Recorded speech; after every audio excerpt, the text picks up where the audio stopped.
So, Miss Adams, want to start a business? Don't know where to begin? First, let's start with you. So, what does it take to be a successful entrepreneur? Let's take a look.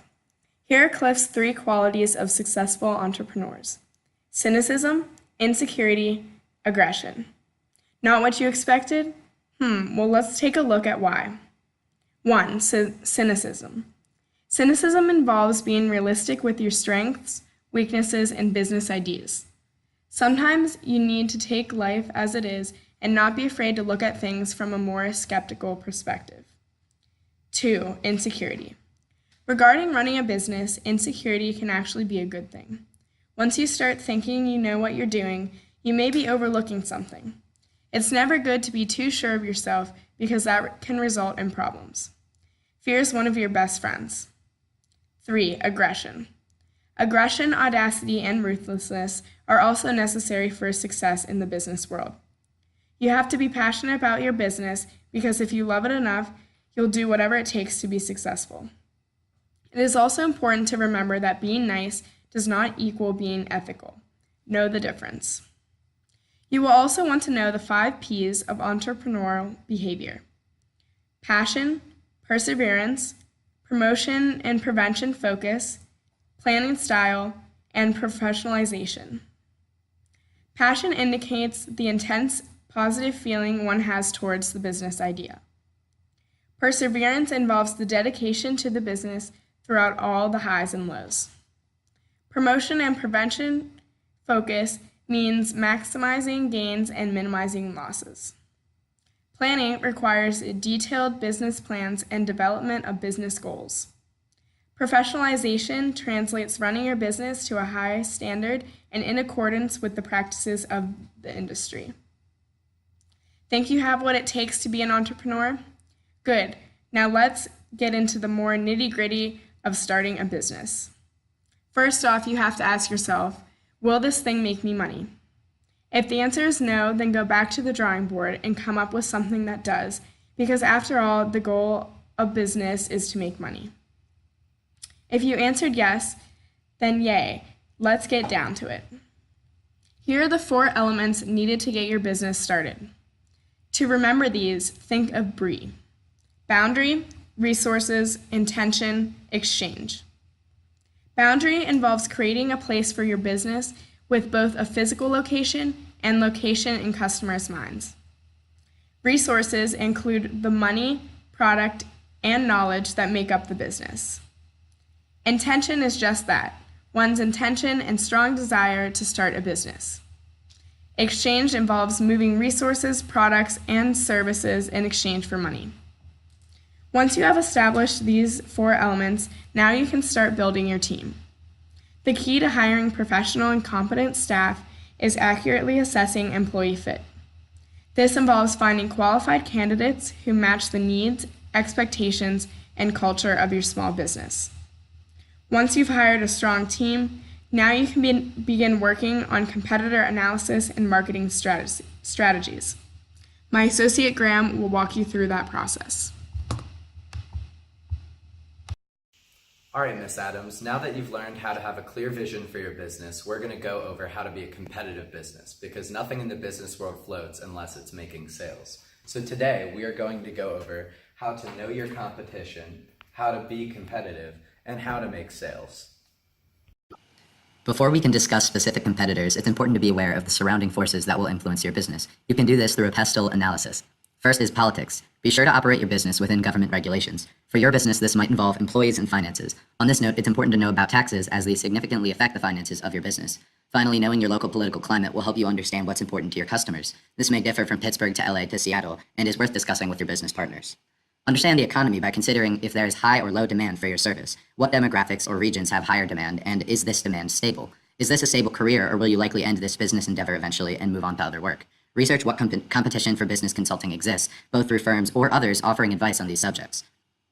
Your firm's focus on empowering young female entrepreneurs is a big advantage to your company. Social trends influence your consumer base, and feminism is on the rise. Keep in mind that your consumer base will likely be younger, and this could actually be an advantage for raising your brand recognition. Millennials network and receive advertising through social media. Make sure you take advantage of these simple, affordable tools and maintain a social media presence. Another thing you might consider to set your brand apart would be to create an app for some of your services or for connecting with your consumers. On another note, make sure you research what affordable technology is out there for running your office spaces. There are simple ways to lower your carbon footprint, both through the long term and through the short term. It's another way that you could potentially appeal to your young consumer base as well. In the short term, you might consider recycling, educating employees, and doing service projects to build both brand recognition and employee morale. In the long term, you may consider buying solar panels for your office spaces. Lastly, make sure you hire a lawyer. They will help you navigate all these other factors and make sure you protect yourself from liabilities and operate fully within the law. So, how do you get to know your specific competitors? One strategy would be to try being a consumer of the top existing competitors. From this vantage point, you can observe their strengths and weaknesses as well as their company's goals and focus. Notice what they do well and consider replicating this in your own business. Notice where they need improvements and ensure that you don't have the same shortcomings. If their goals are shifting, leaving a hole in the marketplace, capitalize on this. Doing this may help you gain a competitive edge through product differentiation. Consumers all listen to a radio station in their mind called WIIFM, What's in it for me? And by finding a way to set your firm apart from others, you can answer this question. Avoid simply talking about your services, features, or your pricing, and give your customers what specifically you have that will benefit them. What do they stand to lose by not going with you? Finally, this is how to be persuasive. Here are a few tips on how to be a persuasive salesman. First off, try to raise your brand recognition. If you can get people behind your brand because they like what your brand stands for or how your brand does what it does, then they will likely share this with other people. Sharing this with other people will likely make them longtime consumers because they want to show consistency with their support of your brand. If you make yourself known through service opportunities or offering opportunities in charity, then you might raise your brand's recognition and also raise people's liking of your brand. For instance, standing for empowering young women entrepreneurs could raise your clientele from that specific demographic because they'd like to support the effort that you're supporting. Another thing you can do is try and set yourself apart. Are you unique? What statistics do you have that set you apart? Do others support you and endorse you, and how can you take advantage of this? If you can establish your authority and expertise and that you know what you're talking about, then this will set yourself apart, so don't be afraid to brag about what you know and what you've done. Finally, you have around 4 seconds to establish a first impression with somebody, so you want to make sure that you seem enthusiastic, knowledgeable, and good at what you do. Always be prepared, confident, and act certain, because your certainty will transfer to them, and your certainty that you're the brand for them will transfer to them too. Don't let up and don't get discouraged, and remember that it often takes several no's before a yes.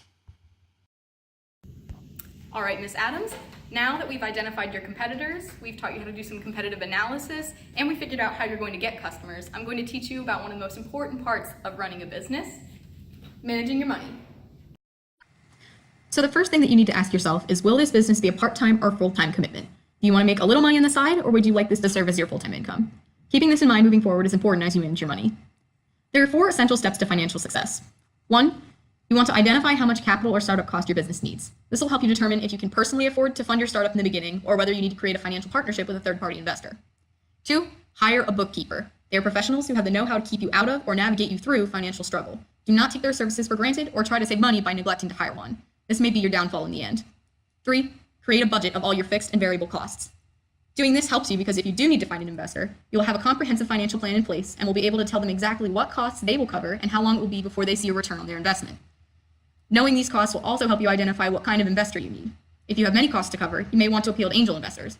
If you find you only need a small amount of capital covered by a third party, you may want to consider a bank loan if you have a good credit score that will get you low interest rates, or you may want to explore crowdfunding.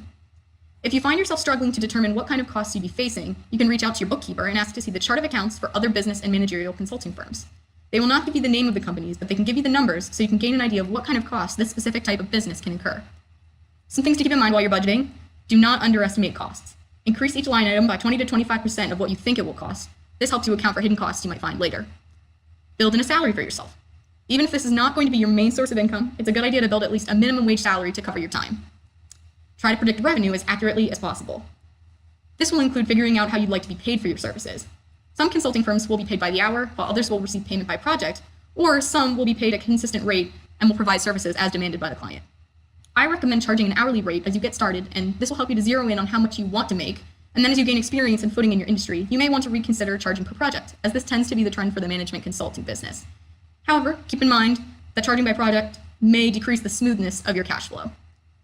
You also want to look into what your competition is charging and find out the going rate for business consultation.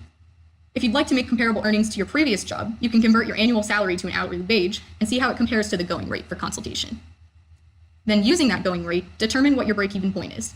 If you find that your break-even point is too far away, consider your options. One option is to charge more for your services, but keep in mind that as you're starting out, it will be especially difficult for you to compete with other established firms if your price is higher. Another option is to try to increase capital by appealing to additional investors, But again, keep in mind that having more stakeholders from the beginning will give you less of a say in your own company. And finally, another option is to only open 1 or 2 offices to start and then expand from there. Now, as you maintain your business, it is important to keep consistent financial records. This is step 4. Specifically, you want to make a chart of accounts every year and adjust your spending appropriately. Take note of trends such as making or spending more money at certain times of the year, and then you can plan accordingly in the future. And as your business gains traction and continues to grow, you can take your financial plan to venture capitalists to help you expand if that is your ultimate goal. So, now that I've given you a financial roadmap moving forward, my colleague Gabby will teach you how to protect your business assets. So, Ms. Adams, now that you know you're going to be making money and your business is going to be a great success, you have realized that with great success comes great responsibility. And even the greatest business owners overlook some of the most important responsibilities that comes with a business. Protecting your company's intellectual property is extremely important. There are many ways to do this, and 3 main ways are through trademarks, copyrights, and patents. Trademarks are used to protect your brand image or logo whenever you begin the business. When you file at the state level, your logo or brands will be protected with a mark, signified by a small TM or a small SM in Ms. Adams' case, because her business is providing a service, so she has a service mark. If you file at the federal level through USPTO, it is a longer and more expensive process, but you get national protection on your brand image. We suggest for Ms. Adams to file a state level service mark application initially, and then follow up with a federal level trademark application. And eventually she will be cleared to open all 3 of her offices, and her brands and name will be protected nationally. To protect the business's entity name, you can file at the local level, the state level, with the Secretary of State. And the name of your company, if not able to trademark it, can be protected statewide. The domain address or your website can also be protected if you file this name at the Domain Name Registrar. Another way to protect your company's intellectual property is through copyrights.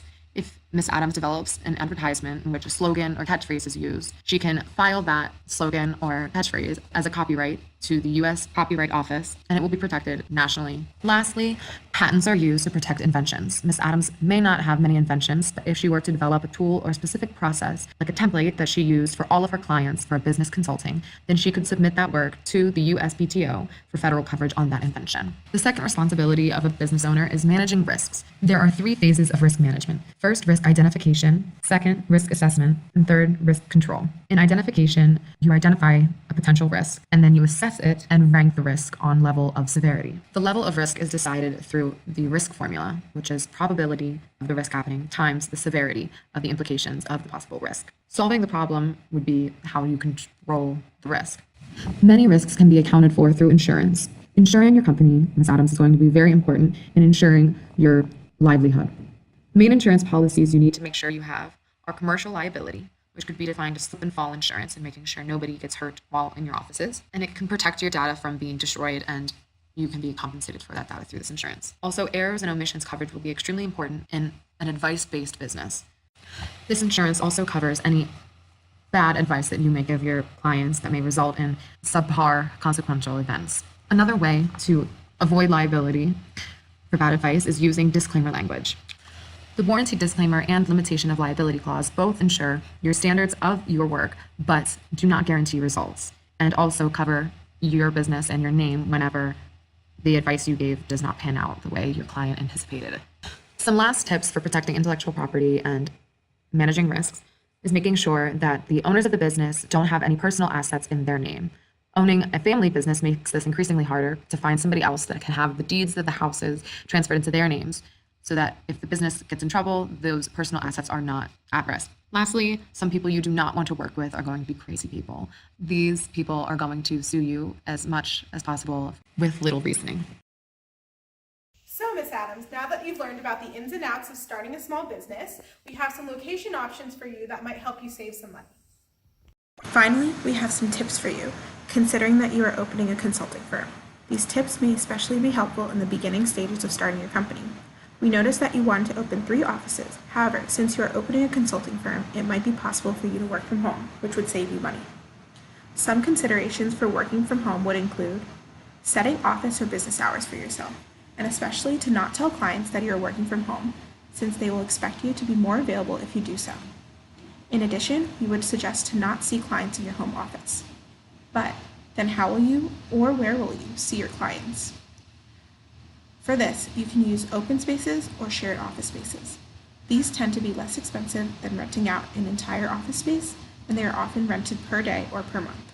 The most popular option here in Pittsburgh is Regis. However, our pick in Pittsburgh would be Golden Triangle due to its convenient location in downtown Pittsburgh and reasonable price. You would also be able to use conference rooms in these office spaces to meet with clients. Next, we would suggest to check your local zoning regulations to make sure that you can work from home. However, if you are relatively invisible, you shouldn't have a problem with this. To go along with this, we would suggest to not have signage advertising your business outside of your house. Another consideration would be to put a firm barrier between your home life and your work life, and to manage your family members' expectations. Lastly, we would suggest to talk to your spouse and family members to make sure that they are okay with you working from home. Next, what do you need when working from home? First, make sure that you can manage your time well. Time management is key when working from home. You should also dress in office attire. Treat working from home as if you would be going into the office. Next, make sure that you back up all of your technology and that you have professional telephone coverage. This is where the shared office space would come in handy. Many shared office spaces can take your calls and redirect them to your personal line. Next, you can have virtual assistants. These assistants would also be working from home, but make sure that you communicate your expectations to all of your employees, especially those who are not working with you in person. Lastly, you need insurance. Talk to your insurance agent about getting commercial liability insurance, property casualty insurance, and a home office writer. Some other considerations for working from home would include getting a tax deduction. If your home office is separate from your personal life, you may be eligible for a tax deduction. You can also look into a home occupation permit and ask for your business address. Do not use your personal address as your business address. Use a P.O. box, or you may be able to use the address of the shared office space that you are renting. Now that we have talked about working from home, how do you know when you need a real office? You need a real office when you have more than one employee working for you on site. If your family starts complaining, or if you start seeing more than a few clients a day, for which it would make more sense to rent a real office instead of using a home office and renting a shared space. We hope that we've given you some helpful suggestions, and we look forward to working with you soon.